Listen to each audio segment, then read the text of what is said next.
Hello, my name is Connor Quinlan, and this is a review that I'm going to be doing that many of you asked for, and it is the review on the Nikon D3. I bought one of these guys, lightly used, over Christmas break, the day after Christmas, for a really good price, and just couldn't pass that up. So I sold my D300, all my DX lenses, the battery grip for it, and I was able to afford this baby. And of course I wanted a full frame like most anybody else, full frame SLR for a very long time. And I must say it is great to finally have one in my hands and be able to use especially this lens, the 14 to 24mm lens, at its full capacity. Now, there are a lot of reviews on what the D3 does and how it works. And most people who are considering a camera like this probably already know how a camera works basically, or how this camera is set up.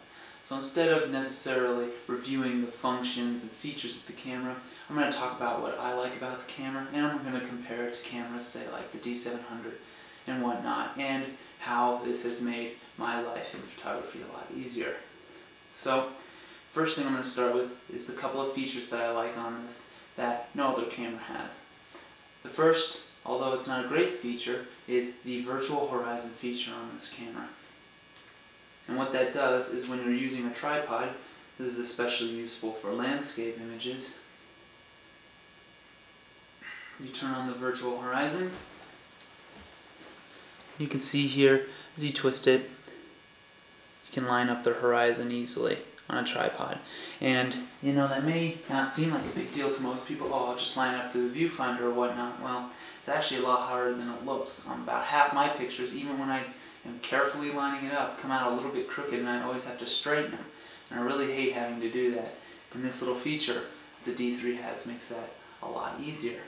Of course, another thing that I like is the massive viewfinder of this camera. Compared to the D300, this is about 1.5 times larger, and it's a lot brighter, a lot clearer, especially more useful for when it's darker outside. And the D700 has something comparable to this type of viewfinder, but unlike the D700, this guy has a 100% viewfinder, which means you see the whole image in here, whereas the D700 has 95%.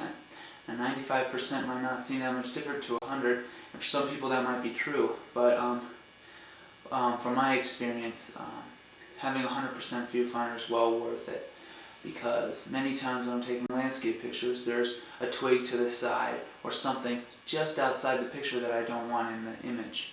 And with the 95% viewfinder, back when I owned the D80, so most of the time I would end up getting a little bit of branch that I didn't want in the picture in it because I couldn't see it through the viewfinder. With 100% viewfinder though, I don't have to worry about that. Another thing, of course, that I really love about this camera is the dual CF card thing that it's got here. It makes it really easy to store extra information, and it's also useful for, especially for those people who like to use RAW and JPEG.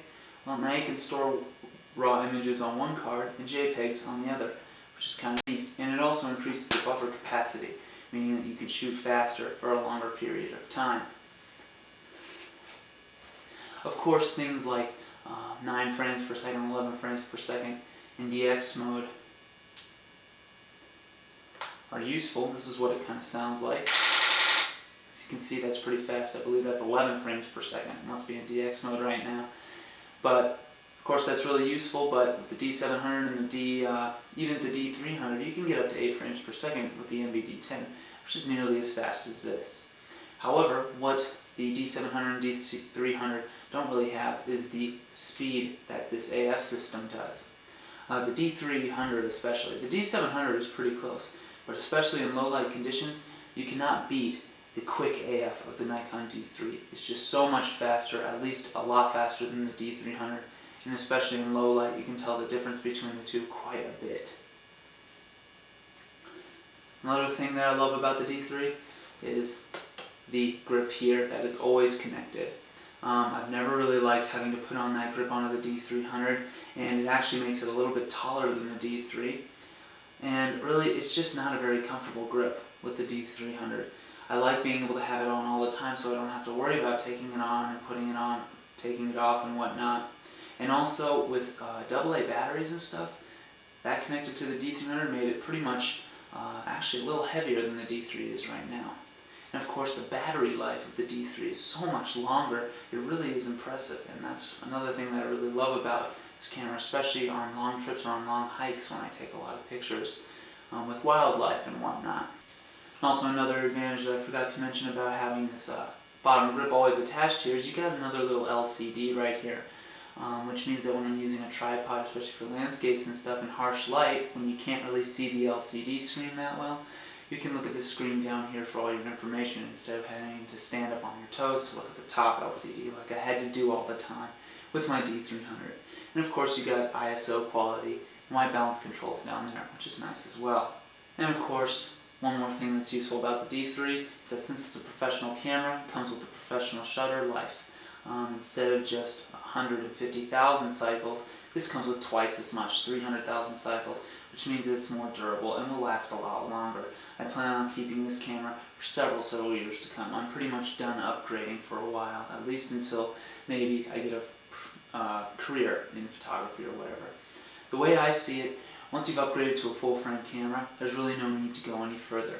The only reason you need to go further with full-frame cameras is to get more megapixels, and really, to be honest, most people don't even need 12 megapixels, which is what the D3 has. I'm able to print out 4 5-foot prints that look pretty crisp and clear with this 12 megapixel D3, and that'll last me for quite a while.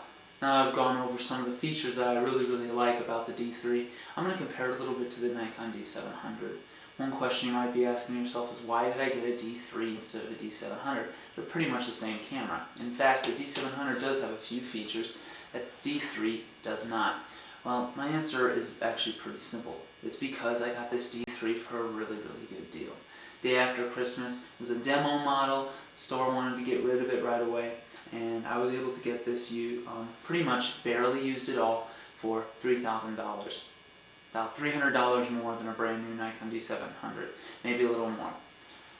But to be honest, to me, the 100% viewfinder, the professional grip here, and the professional build, the professional quality, the virtual horizon, the dual CF card slot, and other things as well, is definitely worth that couple $100 more to me.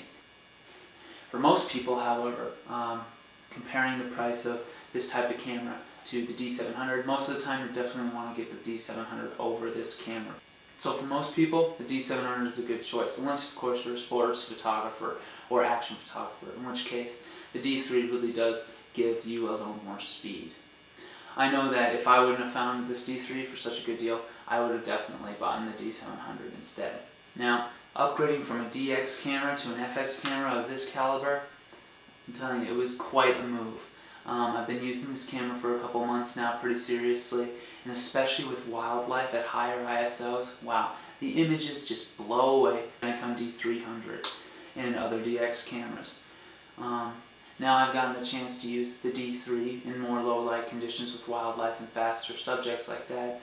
I've been able to use ISO 1600, 3200, even 6400 with much better results than that D300 could give you.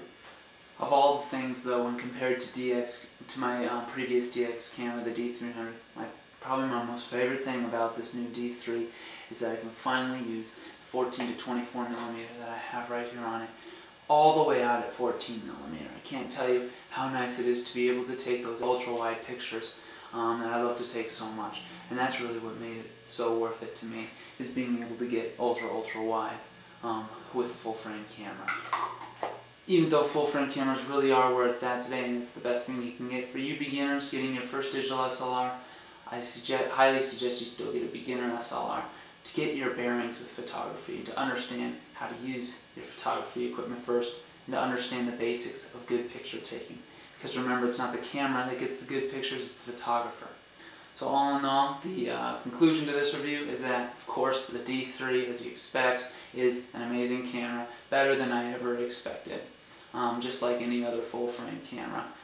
They are absolutely amazing. They give you great image quality, great speed, and great versatility. And that's what I love about this camera so much. This has been a review on the Nikon D3.